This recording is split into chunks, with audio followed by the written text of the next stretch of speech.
Indo British advanced pain clinic నొప్పి మాయం surgery దూరం ఫర్ అపాయింట్మెంట్స్ 9155515563.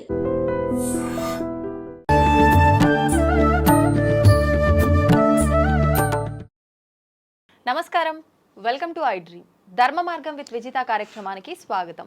ప్రస్తుతం మనతో పాటు ఉన్నారు ప్రముఖ ఆధ్యాత్మికవేత్త సుభాష్ శర్మ గారు. ఇప్పుడు వారితో మాట్లాడి మనకున్న సందేహాలన్నింటినీ కూడా నివృత్తి చేసుకునే ప్రయత్నం చేద్దాం. నమస్కారం గురుగారు. శ్రీమాత్రే నమః. గురుగారు, చాలా వరకు మనం హిందువులంతా కూడా సనాతన ధర్మ ప్రకారంగా ఏం చేసినా కూడా డేట్ల ప్రకారంగా కాదు, తిథుల ప్రకారంగా చేయాలి అని చెప్పి అంటుంటారు. అదేవిధంగా చూస్తే మనము కొత్త సంవత్సరం అనగానే కూడా ఉగాదిని బట్టి ఆ రోజు తిథి, ఆ రోజుని బట్టి ఫాలో అవుతుంటాం. కానీ ఒక బర్త్డేలు, పెళ్లి రోజులు ఇలాంటి విషయానికి వస్తే మాత్రం మనం తిథుల ప్రకారంగా కాకుండా డేట్ల ప్రకారంగానే ఫాలో అవుతుంటాం. నిజంగా అది లెక్కలోకి వస్తుందంటారా? అది కరెక్టే అంటారా మనం పాటించే విధానం? తప్పకుండా తెలియజేస్తున్నాము. ముందుగా ప్రేక్షకులందరికీ శ్రీమాత్రే నమః, శ్రీ గురుభ్యో నమః. నమో దేవ్యై మహాదేవ్యై శివాయై సతతం నమః. నమ ప్రకృత్యై భద్రాయై నియతాం ప్రణతాస్మిత. నిజంగా అంటే తెలుగువారి సంవత్సరాది క్యాలెండర్ వేరే, మనకు ఇంగ్లీష్ క్యాలెండర్ వేరే. మనకు తెలుగు వాళ్ళ క్యాలెండర్ అంటే పంచాంగము అనేటటువంటిది వస్తుంది, కానీ పంచాంగం అందరూ చూడలేరు. కాబట్టి ఈ మధ్యకాలంలో ఏమవుతుంది అంటే క్యాలెండర్ అనేటటువంటి కాల నిర్ణయం క్యాలెండర్ లాంటివి ఎన్నో రకాల క్యాలెండర్లు వస్తున్నాయి. దాంట్లో ఏమవుతుంది అని అంటే కనుక వాళ్ళు ఫలానా ఈ డేట్లో పెళ్ళయింది, ఆ డేట్ని వాళ్ళు సాంప్రదాయబద్ధకంగా తీసుకుంటున్నారు. కానీ శాస్త్రం ఏం చెప్పింది అంటే తిథి, వార, నక్షత్ర, ముహూర్త, యోగకరణాలు మాత్రమే తెలియజేసింది తప్ప తేదీ అనేటటువంటిది ఎక్కడ కూడా మెన్షన్ చేయలేదు. ఎందుకు?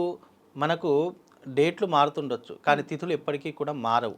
ఎందుకు మారవు అని అంటే కనుక ఈ అంటే ఇప్పుడున్నటువంటి కాలమానం ప్రకారము డేట్ల ప్రకారమే చాలామంది ఎందుకు చేసుకుంటారంటే అది పర్టికులర్ ఒక బండ గుర్తు. అంటే ఈ డేట్ ఫలానా ఈ నెలలో 30 రోజులు మాత్రమే ఉంటాయి కాబట్టి ఈ 30 రోజుల్లో ఈ నెలలో మనం పెళ్లి చేసుకున్నాం కాబట్టి ఇదే నెలలో మనము ఈ డేట్ రోజున మనకు పెళ్లి రోజు అని చెప్తున్నారు. కానీ అక్కడ తిథిని ఎవరు చూడలేదు. తిథి అంటే కూడా చాలామందికి తెలియదు. బికాజ్ ఏంటంటే దాని యొక్క ప్రామాణికము ఆధారం అనేది ఎవరు చెప్పడం లేదు, చెప్పినా కూడా ఎవరికి అర్థం కావట్లేదు. బికాజ్ ఏంటంటే ఈ పంచాంగం అనేది సంస్కృత ఆధారంగా ఉంటుంది కాబట్టి చాలా మట్టుకు కొంతమందికి అర్థం కాదు. కాబట్టి శాస్త్ర ప్రకారం చెప్పాలి, సనాతన ధర్మ ప్రకారం చెప్పాలంటే పెళ్లి రోజు కానివ్వండి, పుట్టినరోజు కానివ్వండి, ఇంకా ఏదైనా వేడుకలు, ఏదైనా మనము ఇంపార్టెంట్ డేట్స్ ఏమైనా ఉన్నాయి అని అనుకుంటే కనుక తిథిల ప్రకారమే చేసుకోవాలని శాస్త్రము. అలాగే మరణ సంబంధమైనటువంటి కొన్ని విషయాలు ఉంటాయి. చాలామంది డేట్లే ప్రధానంగా తీసుకుంటారు, కానీ నిజంగా డేట్లు తీసుకోకూడదు. తిథినే ప్రధానంగా తీసుకొని ఫలానా ఏ తిథి రోజున మరణం సంభవించింది, లేదా ఫలానా ఏ తిథి రోజున మనకు వివాహం జరిగింది, ఫలానా ఏ తిథి రోజున ఒక పుత్రుడు కానీ పుత్రిక కానీ జన్మించారు, శిశువు జన్మించారు అనేటటువంటిది చూసుకుంటే ఆ తిథుల ప్రకారమే మనకు వర్తిస్తుంది తప్ప డేట్ల ప్రకారం చేసుకుంటే అది వర్తించదు. అది చేసుకున్నా కూడా ప్రయోజనమేమీ లేదు. అలాగే కొన్ని తిథులకు ఎలాంటి నిర్ణయాలు ఇచ్చారు అంటే, నీ పుట్టినరోజు తిథి ఉంది అనుకోండి, పుట్టినరోజున ఏం చెయ్యాలి అంటే ఆయుష్య హోమం అనేటటువంటిది తప్పకుండా పుట్టినరోజు నాడు చేయాలి. నువ్వు ఏం చేసినా చేయకపోయినా నీ పుట్టినరోజు ఒక తిథి వచ్చింది అంటే ఆ రోజున ఆయుష్య హోమం చేసుకోవాలి. ఎందుకు? ప్రతి ఏడాది చేసుకోవాలి. ఏడాది ఎందుకంటే నువ్వు పుట్టినప్పటి నుండి నీ యొక్క జీవిత ఆయుష్ కాలంలో ఒక ఏడాది గడిచిపోయింది అంటే దాన్ని మళ్ళీ నువ్వు జనరేట్ చేసుకోవాలి అని అనుకుంటే కనుక నువ్వు ఆయుష్ హోమం చేసుకోవడం వల్ల నీ ఆయుష్ ఇంకా జనరేట్ అవుతుంది, అంటే పెరిగేటటువంటి అవకాశాలు ఉంటాయి. కాబట్టి నీ పుట్టినరోజు నాడు ఆయుష్ హోమం చేసుకోవాలని ధర్మశాస్త్రం తెలియజేసింది. అలాగే వివాహం అంటే పెళ్లి రోజు, మ్యారేజ్ డే, యానివర్సరీ వస్తుంది. అలాంటి రోజు వచ్చినప్పుడు తప్పకుండా దేవాలయానికి వెళ్ళి శివారాధన చేసుకొని శివుడికి ఆ తిథి, మీ వివాహ తిథి రోజున తప్పకుండా అభిషేకం చేయాలి. అలా చేయకపోతే నీ జీవితంలో సౌభాగ్యం అనేటటువంటిది తరిగిపోయేటటువంటి అవకాశం ఉంటుంది. ఎందుకు? బికాజ్ మనం పెళ్లి చేసేటటువంటి సమయంలో మనం ముహూర్తం, ఒక తిథి, వార, నక్షత్ర ముహూర్తాలు నిర్ణయిస్తాం. ఆ తిథి, వార, నక్షత్ర ముహూర్తాల్లో ఏదైతే మనము జీలకర్ర బెల్స్ ముహూర్తం ఉంటుందో లేదా మంగళసూత్ర ధారణ ఉంటుందో ఆ సమయానికి ముక్కోటి దేవతలు వచ్చి నీకు సౌభాగ్యాన్ని ప్రసాదించేటటువంటి కారణాన్ని పెట్టుకుంటారు. కాబట్టి నీ వివాహ తిథి రోజున జరిగినటువంటి గొప్పనైనటువంటి సందర్భం ఏంటి? సౌభాగ్యము. నువ్వు కలకాలం సౌభాగ్యవతిగా మంచిగా ఉండాలి, ఆయురారోగ్యాదులు ఐశ్వర్యాదులతో ఉండాలి అన్నప్పుడు నీ వివాహ తిథి రోజున నువ్వేం చేయాలి, శివారాధన చేసుకోవాలి. తప్పకుండా ఆ రోజున ఏకాదశ రుద్రాభిషేకం చేసుకోవాలి అని శాస్త్రం. ఇవన్నీ మనం చెప్పినటువంటి మాటలు కాదు. మునులు, ఋషులు, ఎంతోమంది పరిశోధకులు, శాస్త్రంలో ఉన్నటువంటి నువ్వు జన్మించినటువంటి దానికి నీ జీవితంలో జరిగే ప్రతి ఒక్క వ్యవహారం, పుట్టుక, పెళ్ళి, చావు, మరణం, ఇవన్నీ కూడా అనేక రకాలుగా మన జీవితం ఆ డేట్స్ వచ్చినప్పుడు నువ్వు ఏం చేసుకుంటే నీ జీవితాన్ని ఉద్ధరింపజేసుకోగలుగుతావు అని కొన్ని గ్రంథాల ఆధారంగా మనకు తెలియదు. ఆ రోజున తప్పకుండా ఇవి చేయాలి అని శాస్త్రం చెప్పింది. పుట్టినరోజు, వివాహం తప్పకుండా చేసుకోవాలని శాస్త్రము. కాబట్టి ఈ 2 రోజులు ఇలాంటి క్రతువులు ఆచరించాలి. అలాగే మరణానికి కూడా చాలామంది ఏంటంటే డేట్లే చూసుకుంటారు. నిజానికి డేట్ అనేటటువంటిది అస్సలు మన ప్రామాణిక గ్రంథంలో లేదు. మనకు తిథే ప్రధానమైనటువంటి ఆధారము. తిథి, వార, నక్షత్ర, ముహూర్త, యోగకరణాలు మాత్రమే మన యొక్క తెలుగువారి సంవత్సరాలు తప్ప తేదీ అనేటటువంటిది లేదు. కాకపోతే మనకు గుర్తుండడానికి ఏంటి అంటే ఈ క్యాలెండర్ అనేటటువంటిది రావడం జరిగింది. దీన్నే ప్రతి ఒక్కరు ఆధారంగా చేసుకుంటున్నారు. కానీ మనకు పంచాంగ ఆధారం ప్రతి ఒక్కరు చూడలేరు కాబట్టి వాళ్ళు ఏంటంటే డేట్లను క్యాలిక్యులేషన్ చేసుకుంటున్నారు.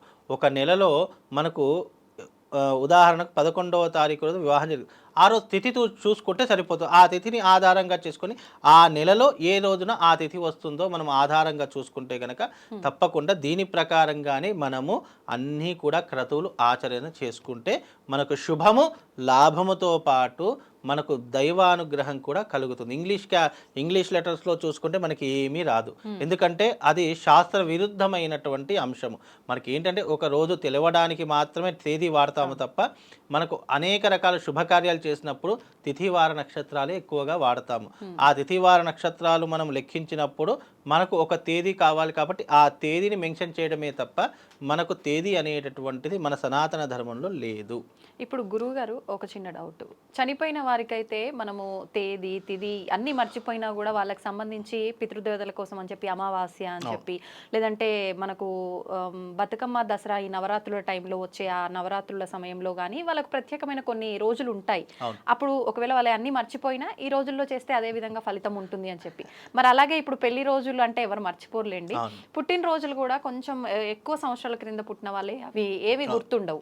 అటువంటి వారికి ఏదైనా ప్రత్యేకమైన విధానం ఏదైనా ఉందా?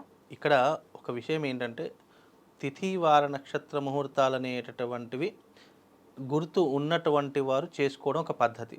లేదండి మా వాళ్ళు రాయలేదు, మర్చిపోయాము, తెలియదు అనుకున్నప్పుడు వ్యవహార నామం ఉంటుంది. అంటే పుట్టినటువంటి వారికి వ్యవహార నామం. పెళ్లి రోజు అయితే ఎవరికైనా తప్పకుండా గుర్తుండే తీరుతుంది 100%. అది ఎందుకంటే పెళ్లి రోజు అనేటటువంటిది గుర్తుండకపోవడం అనేటటువంటి వాళ్ళకంటూ ఒక వయసు వచ్చి అన్ని మెచ్యూరిటీ ఉంటది కాబట్టి ఖచ్చితంగా గుర్తుపెట్టుకుంటారు. 100% గుర్తుంటుంది. వాళ్ళకు గుర్తు లేకుండా పెద్దవాళ్ళకు ఫలానా రోజు అని గుర్తుంటుంది.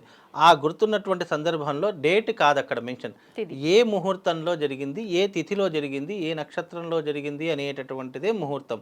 అక్కడ నక్షత్రాలు మారుతాయి కానీ తిథి ఎప్పటికీ మారదు. కాబట్టి ఆ నెలలో ఆ తిథి వచ్చినప్పుడు తప్పకుండా అదే రోజున పర్టికులర్గా మెన్షన్ చేసి ఆ రోజునే పుట్టినరోజు కానివ్వండి, పెళ్లి రోజు కానివ్వండి, ఇక మరణం రోజు అన్నారు. మరణం రోజు అనేటటువంటి డేట్ క్యాలిక్యులేషన్ ఉండదు ఎవరికి. అంటే కొంతమంది ఉన్నారు వాళ్ళకి ఏంటంటే ఈ నాన్ వెజ్ అవి ఇవి ఉంటాయి కాబట్టి వాళ్ళు డేటు ప్రకారమే చేసుకుంటారు. కానీ ఈ వైశ్యులు కానివ్వండి, లేదు బ్రాహ్మణులు కానివ్వండి, క్షత్రియులు కానివ్వండి, కొంతమంది ఉంటారు తిథి ప్రకారం చేసుకోవడమే ఆచారంగా అంటే శాస్త్రం ఏం చెప్పింది, తిథి ప్రకారం చేసుకోమని చెప్పింది. కానీ శాస్త్రాన్ని పక్కన పెట్టి నేను డేట్ వైజ్గా చేసుకుంటానంటే మనం ఏం చేయలేము దాన్ని. కానీ శాస్త్రం మనకు ధర్మం ఏం చెప్పిందంటే తిథి ప్రకారమే మనకు అన్ని శుభకార్యాలు కానీ అశుభకార్యాలు కానీ ఏదైనా తిథి ప్రకారమే ప్రామాణిక గ్రంథంలో ఉంటుంది. కానీ దాని ఆధారంగానే బేస్ చేసుకొని మనం అన్ని కార్యక్రమాలు చేసుకోవడము సబబు. అదే ప్రామాణికము, అదే మనకు సనాతన ధర్మం అందించినటువంటి గొప్పనైనటువంటి సాంప్రదాయం అని అర్థం చేసుకోవాలి. ధన్యవాదాలు గురుగారు. శ్రీమాత్.